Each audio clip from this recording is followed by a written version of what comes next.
Welcome to Hardheaded Podcast. It's time to join the conversation. Let the bodies You're hosting that. bodies hit the floor. Shh. We're professionals. We're professionals, I promise you. That's right. We're professional podcasters. All right, welcome back to another episode of Hardheaded, episode number 126.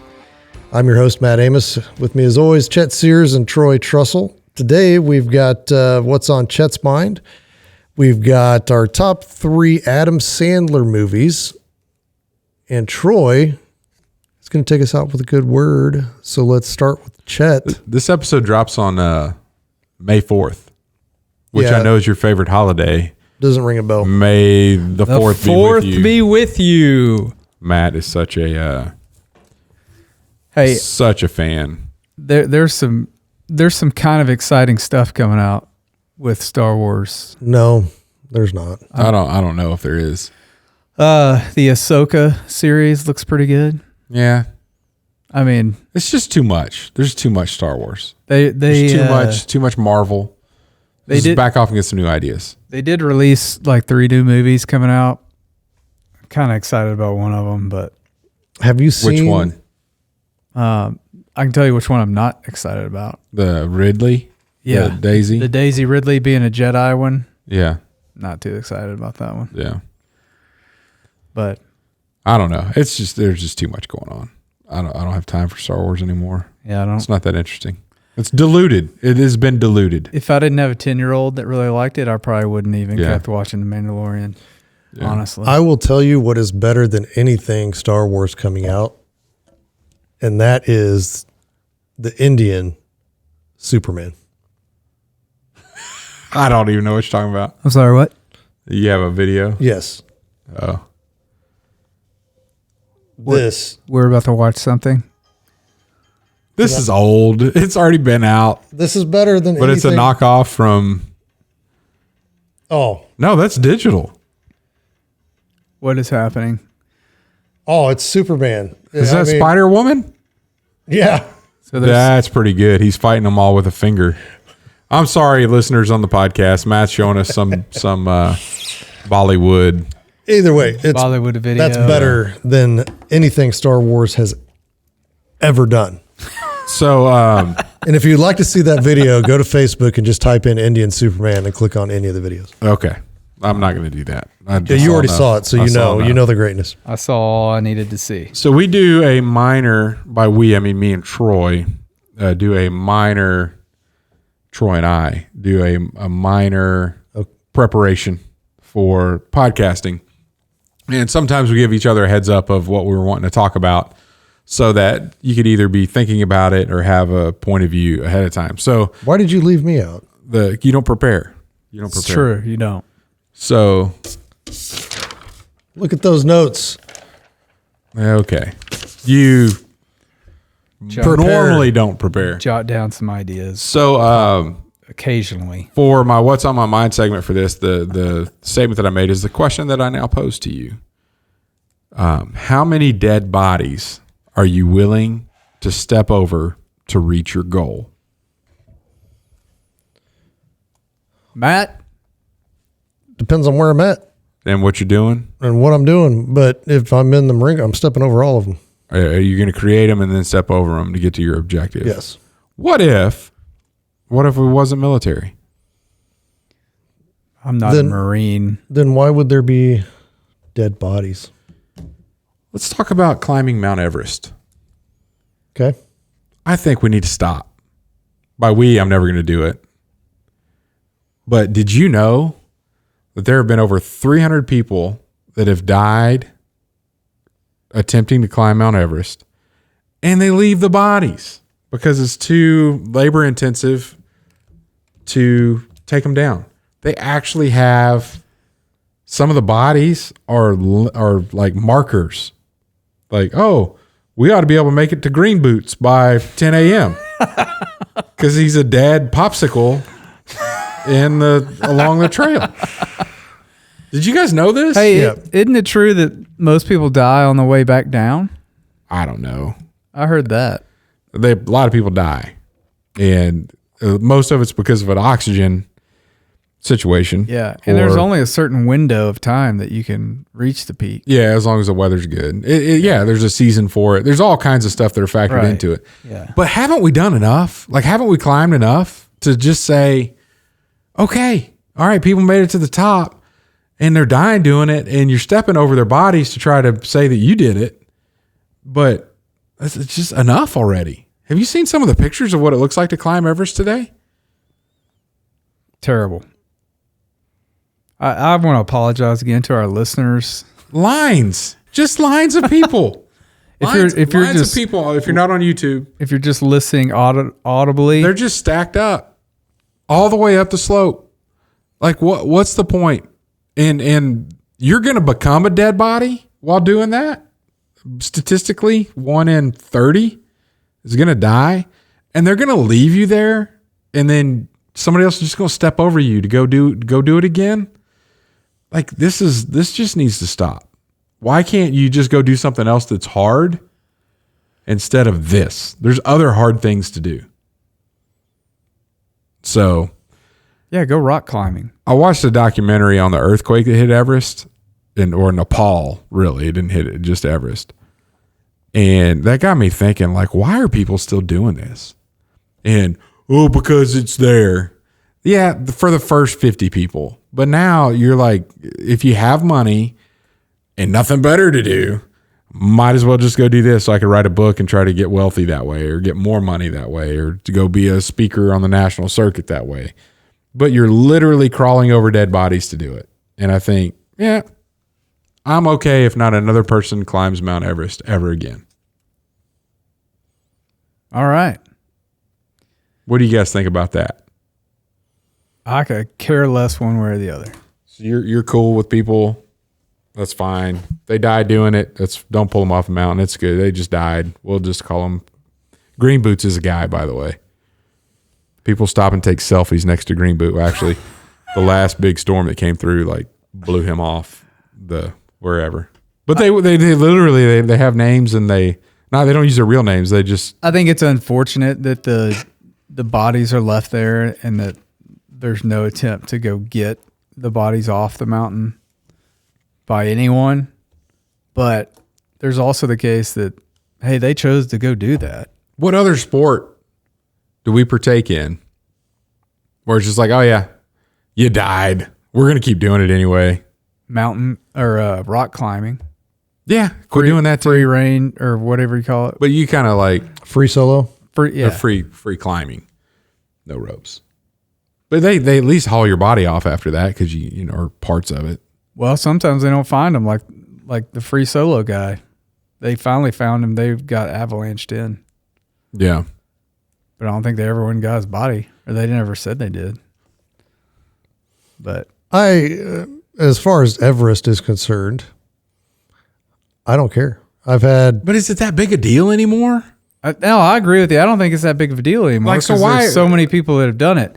But it's like, I think it's more of a, if they can do it, I can do it, and it'll make me feel awesome too. Yeah, why don't you go like I don't know. I mean, hike the Pacific Rim Trail or something? Just what's the point? Like, I don't get it. Not enough danger in that, Chet.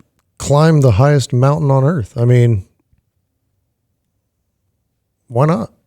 Because you're crawling over dead people to do it, and you're paying charters to like. Really, did you do that? Like, did somebody not wake you up out of your tent every morning and then tell you exactly how to put your crampons on and tell you exactly where to step and go out and put the ladders there in front of you? I'm not saying it's not like I don't think it's not fashionable. I think people are doing it because it's like the cool thing to do right now, you know, but, and has been the cool thing to do. But you look at the Sherpas who do it every day. Yeah. You know what I mean? Like, it's like the most elite touristy industry thing that exists.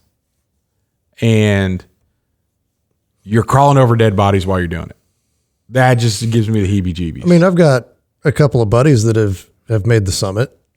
You know, one was a baloney amputee, and then you got the can't remember who that guy was, but he was a double baloney amputee that made the summit. And so I think it's along the lines of, people entering like the triathlons or whatever. It's just Yeah, but go do that. it's a feat. Can I do it? Can I survive it? It's a dare. It's like that's their Self-dare. goal. That's what they want to do. Whatever, go do it. I'm just saying find a different goal. I'm not saying don't have a goal, but let's have you seen all the trash that they leave up there? No, I mean, I don't. Oxygen bottles. I'm not. Mountain climbing's never been my thing. Well, I like to go hiking in the mountains, but I don't. They don't practice leave no trace. I'll tell you that. Well, It's the think Disney World of the elite, for the most part. Like get in line, line up. I mean, it's still a huge challenge. I mean, I get the effort that's got to be put in, the amount of training that you have to do to be able to go do it. Swim across the Pacific, like that's a challenge too. Swim from Alcatraz. See if you can make it. Yeah, Sucker. Well, maybe that's one of their maybe they're not swimmers. They like the land. I don't know. I just want to climb.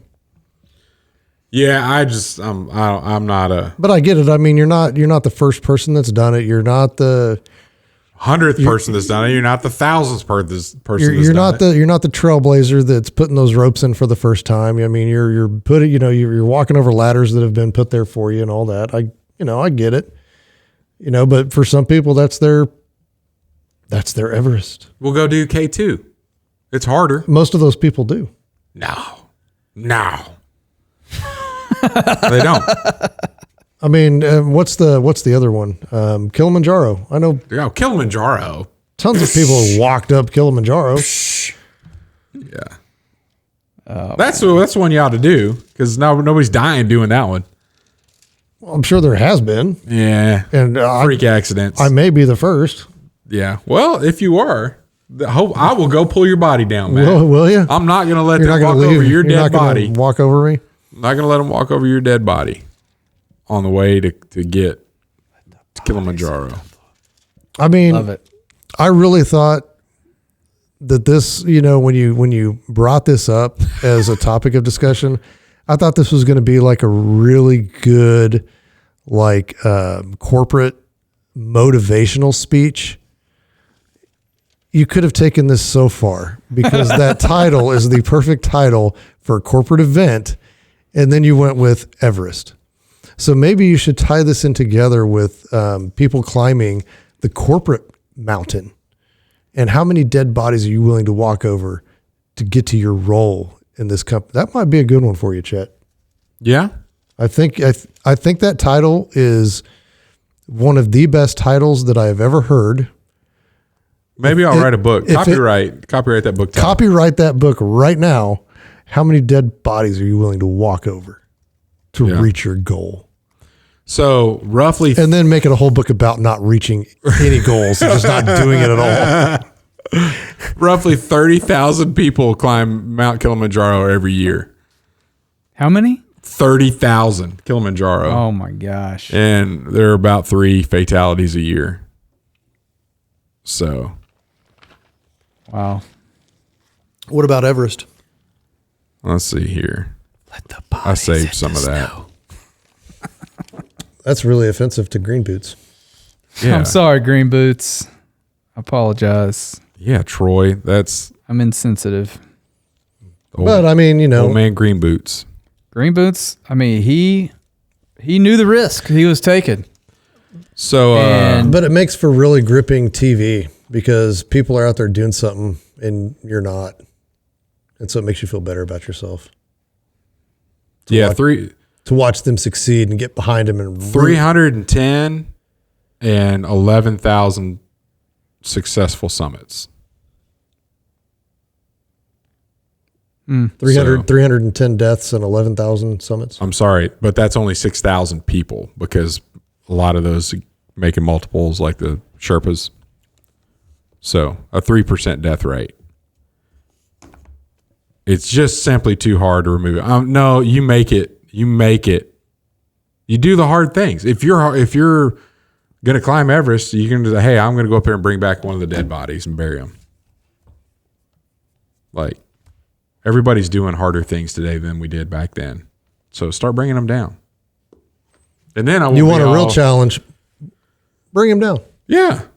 Yeah. Be the first person on earth to bring down a dead body from the summit of Everest. I'll podcast about that. That's something. That's something special. You did something. You made it. You made a difference. Now, see, my buddy that went over and eventually summited, he had to go 3 times to get it with the weather right, and so to get in line from behind the 200 people in front of him. I can't remember. Pretty soon they're going to queue's full. Come back next year. Pretty soon they'll have an escalator. Yeah. So I can't remember the order in which it happened, but the first year I believe there was an avalanche, and so that he couldn't climb, and then assisted with the rescue efforts for the people that were there. And then the second time was that earthquake, and couldn't summit, so he ended up helping with rescue operations, evacuating people from. That was brutal, by the way, and digging people out from that. And then his third time, he finally summited. But he's doing all that as a baloney amputee, Marine veteran, and I think he was the first veteran amputee to summit. Yeah.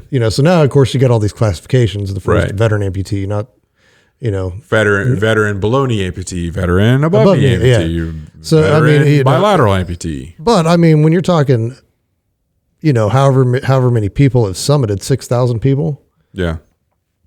That's still a small number in comparison to that mountain's been there forever. So in the course of human history, only 5,000, 6,000 people summited. It's still something pretty special. But it gets less special every day. Like day. I mean, it's every time, especially now with it being so commercialized and documentaries being done and TV shows being dedicated to climbing Everest. They're just playing on the drama, and then it just gets less special every time you see it and it gets circulated. But to that person climbing, it's special to them. May not be as special to me, but that's their personal goal, and they've reached their goal, and they've accomplished something. If your motivation was that, but some of them are just like, oh, I climbed Everest. Like, so I was watching a documentary about the earthquake, and like there was a dude talking about it in a testimonial for the documentary. Like, okay, but are we still climbing? Like, I know that rocks just avalanched down here and smash people while they're still in their tents, but I paid good money to summit, and the weather looks good today. So let's get rolling, folks. Like, well, dude, and I imagine that's a lot of the people that do this. Not everybody. But I mean, that guy's got a goal. They're already dead. I mean, it's not like the old green boots. There's green boots right there. Oh man, frozen to a crisp. And people just sit there and like, oh, selfie with green boots. Hey, when did green boots keel over right there? Years ago. It's been a while. Yeah. Man, old green boots. Yep. I don't know. I'll have to tell you later. Anyway, we're going to take a break. Head on to our top 3. I think it'd be a good idea. Are you driving traffic to your website? Do you have an engaging homepage? Better yet, does your homepage have a video? We recently created a video for a client about his business and the services they provide. Since he placed the video on the homepage of their website, he has had a number of clients specifically say they decided to use his services because of that video. At Trussell Media, we help businesses create engaging videos to host on their websites, email to clients, and use in their social media marketing. Contact us if you're interested in creating a video for your homepage today. TrussellMedia.com. Fill out the form at TrussellMedia.com/contact. Let us help you tell your story through video. All right, and we're back with our top 3. And we're back. Adam Sandler movies. I think Troy should go first. I will. Man, I've got a lot of Dead bodies that you can hop over to get to this? Get to this. A lot of honorable mentions here. There's a lot of good Adam Sandler movies out there. That's all well and good, but I'm giving you your top 3. Right. I'm going to give you my top 3, Mr. Amos. And I went with not just Happy Madison Productions. It was like he was an actor in the movies that I wrote down. That would be an Adam Sandler movie, just like a Dwayne The Rock Johnson movie. It wouldn't be his production company, right? It's just he's in it.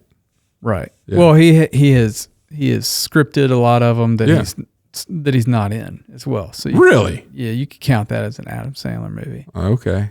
Yeah, he's written a lot of movies. Yeah. Really? That he hasn't been in? Yep. Oh yeah. Because that dude has he's been in a lot of movies. Well, he's been in a lot of them too. Yeah. He's got a lot of So- time on his hands, I guess. Yeah. Jeez. My number 3 is Hustle. New one. One of Relatively new. Good movie. Really good movie. Relatively new movie, but yeah, he's not as he's playing a serious character basically. Yeah, it was a really good performance by him and really really good movie. So if you hadn't seen it, Check that one out. It's good. check it It's out. worth It's worth it. Number 2, Happy Gilmore. Classic Adam Sandler. Old Chubbs, one of my favorites. Get off my... Speaking of dead bodies, Old Chubbs. This was for you, Chubbs. This one's for you, Chubbs. All right. And then another classic, my number 1, Billy Madison. By far my favorite Adam Sandler movie. I mean, the whole movie's quotable. Just line after line. There's some really good stuff in that movie. So, yeah, that's probably my favorite Adam Sandler movie, Billy Madison. Billy Mad. Yep. Chet, what do you got? Number 3, Murder Mystery 2. Haven't seen either one of those. Murder Mystery 1 was really good. Murder Mystery 2 is better. Is it? Oh, my I gosh. started watching it and I fell asleep. And I was like, because I really wanted to watch it because Yeah. it just came out. Yeah. Yeah. Ashton and I watched this the other day, and at some point in there, we were both just rolling, laughing out loud. And it was like, oh my gosh, this kid! I can't remember the last time we've laughed at a movie that hard. It was. Yeah, I'll have to check it out. Number 2, Waterboy. Waterboy. That's a good one. They did a good job. Kathy Bates, on record, she nailed the Louisiana accent, the Cajun accent, in my opinion, in that movie. And so did the overall wearing coach. I know people that talk like that. So, Yeah. good job. Good job with some historical accuracy or cultural accuracy with that. Yep. Number 1, Happy Gilmore. Just, it's a fantastic movie. And still today, the Robert, who's the guy that played Shooter? Oh, yeah, I know who you're talking about. Downey Jr.? No. No, it wasn't What's Downey his name? Jr. I'll look it up. Anyway, that dude still goes after Shooter McGavin. Twitter. He's on Twitter doing Shooter McGavin stuff. Still to this day, it's hilarious. Yeah. Shooter. Christopher McDonald. Christopher McDonald. Just fantastic. Great movie. Bob Barker getting involved. Carl I don't know Weathers. how many times I used to quote that. Yeah. The price is wrong. I don't know how he got him to do that early. Yeah. And in Gonna have to his hit it off career. Frankenstein's fat foot. that dude played Jaws in James Bond. Yeah, he did. Yeah. Anyway, that's my number 1. I've got an honorable mention too, but I'll wait. All right. Number 3. Just go with it. Oh, that's another one I haven't seen. Really? Oh, it's so good. Adam Sandler, Jennifer Aniston. I think they work really well together. He works really well with a lot of female. He does. Drew Barrymore, he's good with her in yeah. movies. Yeah. And it's so funny because he's It's just a really, you have to watch it. It's a funny movie. Yeah. It's well worth it. Speaking of, he won the Mark Twain Award about a month ago. Nice. And they did. I mean, his friends are all in his movies, right? So, Oh yeah. Rob Schneider spoke, Steve Buscemi spoke, Chris Rock spoke, Kevin James, Drew and Jennifer spoke together, and they were one-upping each other's movies, each of their roles that they had, and it was hilarious. And Buscemi, I think it was him, was like, why haven't I filmed on a really good location? Like all the movies you've had me in, none of them were in Hawaii or Italy or. He was pretty funny with that. He's like, it's about time. But he did it as the drunk guy from The Wedding Singer. Yeah. That's how he was trying to. Yeah. It's pretty funny. I'll have to go. Is it on YouTube or something? Yeah, you can see it on YouTube. Each of them have their own little segment. I'll have to on YouTube. go watch this. And I think Steve Buscemi's hilarious. He's cracks funny. me up. Yeah, Even in Man, I'm glad I called Desperado. that guy. yeah. I don't know if you guys have ever seen Desperado, that's a but great he's funny. It's kind of a serious role, but he's funny in that. Number 2, Blended, with Drew Barrymore. That's a really good one. Yeah. That movie, I don't know what it is. That movie cracks me up. Yeah. From Shaquille O'Neal being in there and just That dude, he's funny. Those two just work really well together, and that leads to the number 1, The Wedding Singer, and that's probably I've watched that more times probably than any other. That's a good one. Especially when he gets up there and he flips out and does the love stinks and then goes around the room, and that's the funniest thing to me. That's good. So honorable mentions. I've got 50 First Dates. That was good. I did like that movie. That and the Sean Astin character in that movie. That dude cracks me up in that movie. Yeah, he's so funny. I had Pixels. Did y'all ever see that one? Yeah. That was good. The Cobbler. Oh, I know that one. I haven't seen it. That was pretty good. He was kind of playing a different character in that one. It was really good. I also had Blended. And what? Zohan. Don't mess with the Zohan. Don't mess with the Zohan. That was funny. That one's pretty funny. That had Mr. Deeds too. That's a good one. Sneaky. I liked. Honorable mentions. Big Daddy. That's his worst one. I thought there's still some Kid parts in gets there on my that nerves. Yeah. pretty funny. Little Nicky was pretty bad. Yeah, that's true. That was pretty bad. That's true. And then the one that surprised you, and it's dark, is Uncut Gems. Yeah. That one surprises you. Well, It is I don't know. not what Why didn't he get an Oscar for that? Yeah, there was a big ruckus about all that. I don't know, but the end of that movie was Don't say I haven't watched it. it. That's one It I is haven't not watched. what you expect. So it breaks out into a musical? No. I wouldn't expect that. See, but you expected it, so that's not what's going to happen. But yeah, that movie is Speaking of musicals, that may be one of his best movies. well, yeah, it's been said that was Critically his best- acclaimed. critically acclaimed, his best performance ever, and he should have gotten an Oscar for that Yeah. year. A lot of people came out and spoke about. I didn't know that. I just was scrolling by and looking at Adam Sandler movies, and I was I've never seen that one. I'll watch that one. And Yeah.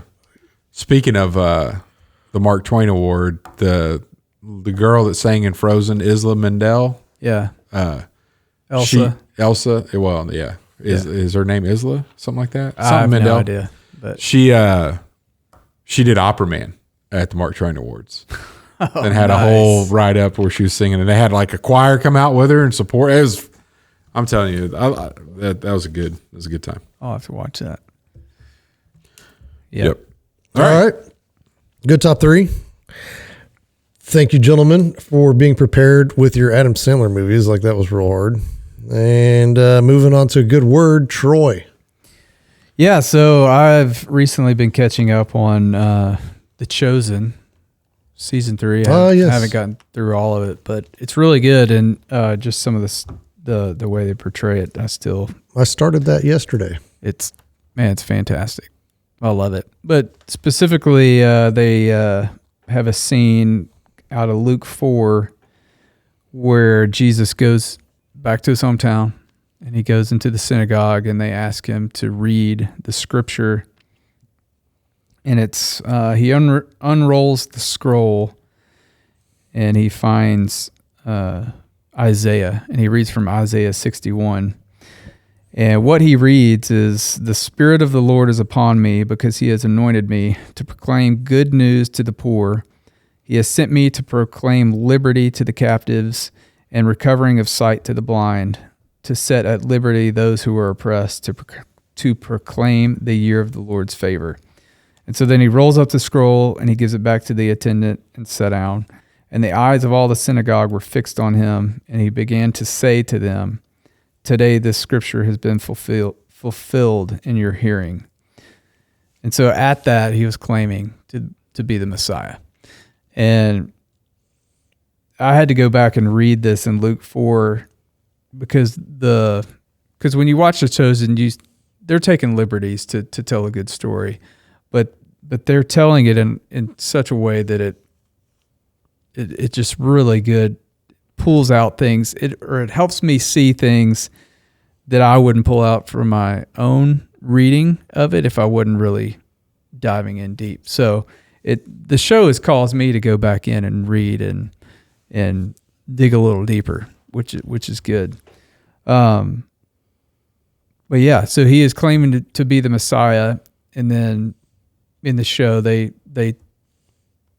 at the end of this, I'll say in so verse 28, when they heard these things, all in the synagogue were filled with wrath. So they got angry because, like Chet was saying before, the Sanhedrin, they didn't like a new king coming in the town. And that's not the one where they started tearing their garments, is it? Well, no, they got him and they dragged him out to the cliff, and they were saying, "Hey, because you claim to be God, we don't have to take this to anybody. We can just kill you right now and throw you off the cliff." And that's what it's saying here. They rose up and drove him out of the town and brought him to the brow of the hill on which their town was built, so that they could throw him down off the cliff. But passing through their midst, he went away. And the way that he passes through their midst in the show is just fantastic. I won't ruin it for anybody who hadn't watched it, but Yeah. Not today. Not today, Satan. He doesn't say that, but he slips through, and it's pretty awesome. And I guess the good word for today is just Messiah. Jesus is the King. He was the Messiah that came to set us all free.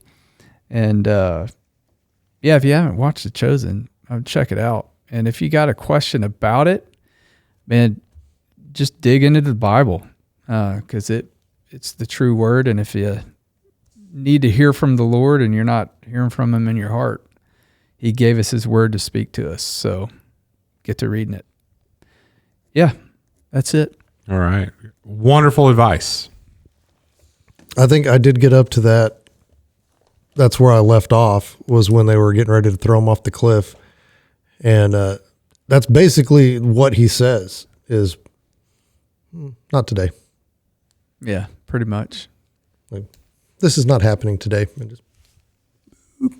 And then, and I do love the after he walks through, he just kind of smiles. It's pretty good. Yeah. Thanks for ruining it, Matt. Spoiler alert. I was trying to leave it, No, that's so not you that could go much. That's watch not it. that much, though. I mean, if you read the Bible, you already know what's going to happen. Come on. Yeah. Okay. All right. Thanks for listening. We'll catch you next week. Thanks for listening to the Hardheaded Podcast. Don't forget to share this podcast with others to help us get the word out. Also, if you haven't yet, please rate and review the show. This helps our podcast show up in other people's suggested shows that may or may not have listened to us before. Thanks for listening, and we'll see you next week.